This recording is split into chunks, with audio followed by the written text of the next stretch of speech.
how to train to build a successful business coaching business and be a winner. That's what we're discussing on this episode of the Business Coaching Success Podcast. Let's jump in.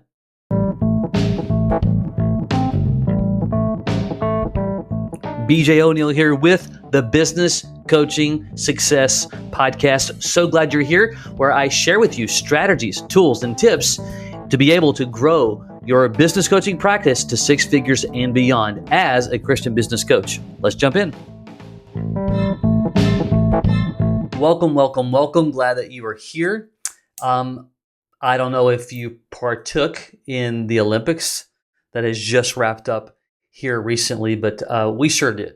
We enjoyed the sports, we enjoyed the competition, we enjoyed the storylines, the drama, and all that good stuff. And one of the things that I'm always drawn to the most is hearing about the stories of the athletes, the Olympians, on how they train, on how they develop, on how they get better, their journey, what they did, what it took to get there to become the best of the best of the best. And just one story after the other. I've just always marveled at the discipline, at the dedication, at the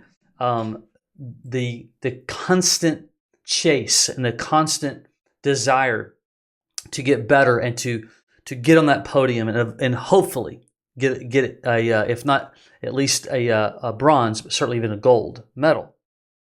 And so as I started to think about that in business and in life, what would it look like if we were to have an Olympian mindset attitude in building a business coaching practice? That's what we're going to discuss. Just several key points, things we discuss on the podcast all the time, things we discuss in our community, in our coaching community all the time as well. But when you put it under the context of training and regimen and what you need to do to be disciplined, it kind of gives you some additional context. If you're listening for the very first time, or maybe you've listened a few times, you're curious about coaching, maybe you've done some coaching yourself, maybe you do it pro bono, you're wanting to get paid, and you're like, you know what, I don't have any tools, I don't have any systems, I don't have any processes, and you're curious what that would look like. You can go to businesscoachmastery.com. That's businesscoachmastery.com. There's some information that you can get right there. You can learn about our done-for-you system specifically for seasoned Christian men, as well as you can schedule a time to chat if you'd like to learn more about it, and we'll just share with you what we do and how we potentially can help you. Train like an Olympian, growing your business coaching practice. Few key points to recognize. And as I share them in the next few minutes, I want you to remember that there is when an Olympian is training, why? Do they love the sport? Perhaps. In most cases, yes. Some are obsessed with it. Some of them, it's a means to an end. It's a platform. They're building a platform and a celebrity-like whatever. But at the end of the day, they've got one thing in mind: to win. And mostly to win a medal, specifically gold, right? So what is it that you're after? And in most cases, it is going to be a financial goal because we have to make a living. And I understand it's not all about money, for sure. It's about purpose for us as believers. It's certainly about purpose. It's about, adding value. It's about being able to give back, being generous as a leader in the community. But at the end of the day, you do have to put a numeric tone on it, if you will, because that's going to determine how many clients you need and what kind of, what are you looking for? Flexibility and so on. So step one is that we have to have, what is it we're chasing? It's not just having clients. It's not just coaching growth and profitability, which is what we focus on oftentimes. So here's the things that we have to recognize. One, what's my big why? What am I going for? What's the purpose? And we put that somewhere on a vision board, on a whiteboard. You put it in your journal. You're reading it every single day. That's something that you become obsessed with. Well, BJ, it's not all about me. No, but you do have to put yourself in a constant power of a winner mindset. That's key number one. The power of a winning mindset. Write that down. The power of a winning mindset. But that mindset is largely charged by what you're chasing. And I'm not suggesting that you chase the wrong thing. But you do have to have a plan. You do have to have Otherwise, you get overwhelmed. You're going to be confused about where you're headed, what you're doing, why you're doing it. So you must have something on that whiteboard. It could be a financial goal. It could be you're trying to, and we have coaches who, yeah, it's a financial goal, but they're trying to rapidly, save. They didn't save enough for retirement. They're trying to save for retirement, paying for college. Like, what is your big why and purpose? All right. So we're going to harness that by having a winning mindset, and you're going to begin to plan, prep, what I was looking for, mentally. You've got to get your mind in gear. You have to be focused on the tasks at hand. And if you've never read the book Winning the War Within Your Mind by Craig Groeschel, probably one of my favorite books as of the last few years, because it's a biblical approach to putting yourself in a positive mindset. You need to get that, okay? Because if you're weak-minded, if you're a complainer, if you're constantly woe is me, I'm telling you, this is going to be difficult. So you have to have a winning mindset. Number 2, you have to have consistent training and development. All right, as we speak right now, get on a plane tomorrow, headed to Orlando for a conference with John Maxwell called Day to Grow. And why? Because I have consistency in training and skill development for me. Now, sometimes I attend webinars about parts of the things that I do, as a coach in building a business coaching network. Okay, so you're never there. You have to have consistent training and skill development. You think about those athletes, they're constantly refining their craft. You need to do the same. Maybe you can identify the fact that, hey, you know what? I'm not a professional speaker and I want to get better when I get in front of 10, 15, 20 people. I really want to do it really, really well. Okay, great. Then what are you going to go do to improve that skill? So consistency in training and skill development. The next is building a strong support team. You cannot build anything of value, in my opinion, alone. It doesn't mean that you have to have employees and pay other people. It just simply means you need to have great mentors. You need to have a coach, someone who's speaking into you and is not afraid to tell you what you need to hear. Perhaps it's somebody in your small group family. It doesn't matter. It's someone who understands enough of what you're doing that they're supportive, not just always just applauding the great moments, but it's just giving you that push that you need in times where you just don't feel like doing it. And if you listen to those stories of those Olympians, they'll tell you all the time, man, there's time periods I didn't think this was going to work, especially if they got injured, which happens a lot, and they have major setbacks. It's a big thing.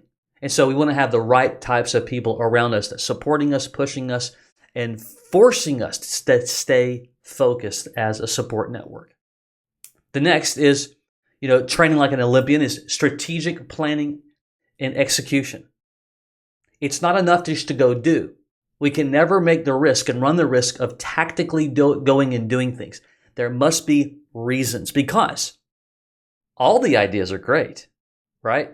But you can't be a butterfly chaser. You cannot, just move from spinning plate to spinning plate without understanding what's the strategic purpose of what I'm doing. For instance, when you're building a plan, a strategy, you're going to have some conversations with yourself about strategy on how I'm going to build relationships. You can't just go do them, because you need to verify that they're the right strategies for you, and then you execute. Next is overcoming challenges and setbacks. You will have them. It's called life. Some of them will be big, some of them will be small, some will be self-inflicted, some will be you had nothing to do with, but you have to prepare yourself. So what happens is overcoming setbacks and challenges connects to several of these things. When you have the right support team, when you're building a winning mindset and the power of that mindset, right?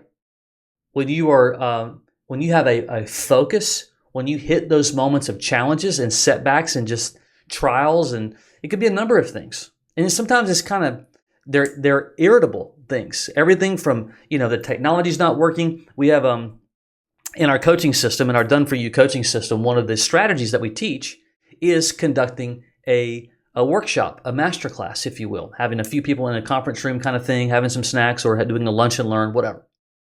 And recently we had a coach who, man, I think it was a second one, and poured a lot of time, a lot of energy, a lot of effort into planning. Had the room full, about 12 people in the room, and his either the laptop, the cord, the TV, I don't know. Regardless, he was unable to work through the slide decks, and he had to do it without it. Like, these things are real because life is real and you're going to experience them. You need to prepare yourself on how you're going to overcome those challenges and setbacks. Staying focused, and not just staying focused, but staying focused on long-term goals. So here's how this works. Let's say that when we say long-term, let's say it's a 3-year goal. In 3 years, I would like to see myself at X. All right? It's like, okay, great. What am I going to do this next 12 months to begin to move towards the direction of being where I want to be in 3 years? All right? So now we build that plan, and then we begin to build it backwards quarterly.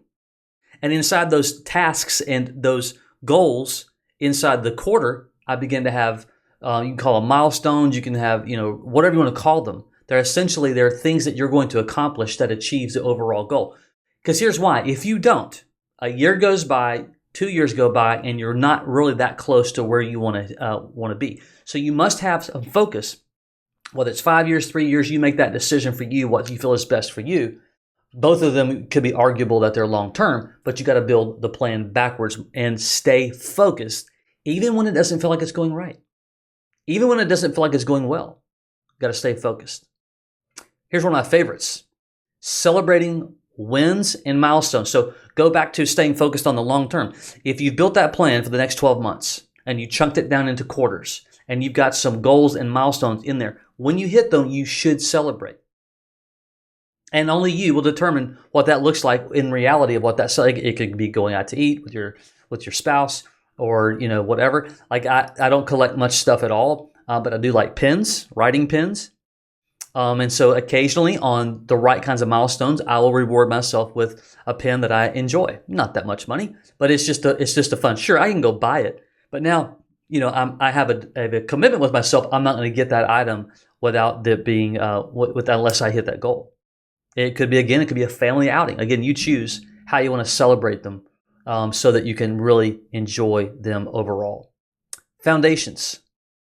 You must have strong foundations. If you don't have foundations, it's going to crumble. This goes and connects right back to, see, a lot of these strategies are connected to one another. They're interconnected. So, having the goals keeps you having a foundation. Having a support team, that helps you have a foundation. When you are having a great mindset, so the list goes on and on and on. So when you look at an Olympian and they're training physically, okay, they'll have multiple tiers of pushing themselves physically, but they can't start at the end. They got to start in the beginning, and so do you. So there's going to be pieces to the puzzle that as you're building for foundations that they could seem boring to you.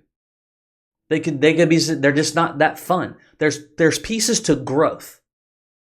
If all you do is focus on, that's not that interesting or that fun. No, you as a strategist needs to understand that there are pieces to the puzzle, and if you remove some of them because you're just not that interested in them, you will not have strong foundations. You've got to be having just an ironclad foundation that you can fall back on. Okay? And then the last one is a quest for peak performance. I want you to think about that for a moment. And you should study those who are peak performers. You should study, you should read up on, you should educate yourself on what those in the marketplace, in business, are doing to, and I'm not talking about doing crazy things, but you're talking about your health. Like if you live in an unhealthy state, it's very difficult. It's very difficult to maintain peak status, to think clear, to operate with clarity, to operate with a lot of energy. Where does this connect? Well, think about this. If you've got low energy and you're building a relationship with someone, that could eliminate your ability to be energetic. And don't think that I'm weird, but it could eliminate the ability for you to have great facial presence. In other words, just your eyebrows lifted up and you're smiling and you're engaged When you're tired, that makes it difficult to be fun, to be engaging.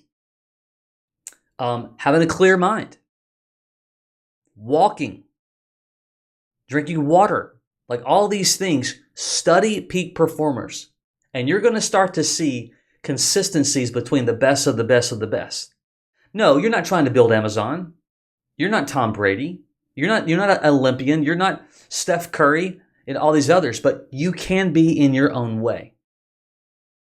And when you begin to do some of the things required for peak performance, I'm telling you, things change. You'll get better ideas than you've ever had in your life. You'll make better connections and better relationships, and it'll feel like things are falling in your lap, and that's not the case. It is a result of your training. I hope that adds value to you today. Take on the posture in the mind. It's like, okay, I'm going to approach this like it's the Olympics. And I'm going to begin to build my coaching business just like I'm training to win the gold. When you keep that type of that mindset, everything has an opportunity to be exponentially better than not. Okay? Until next time, take care.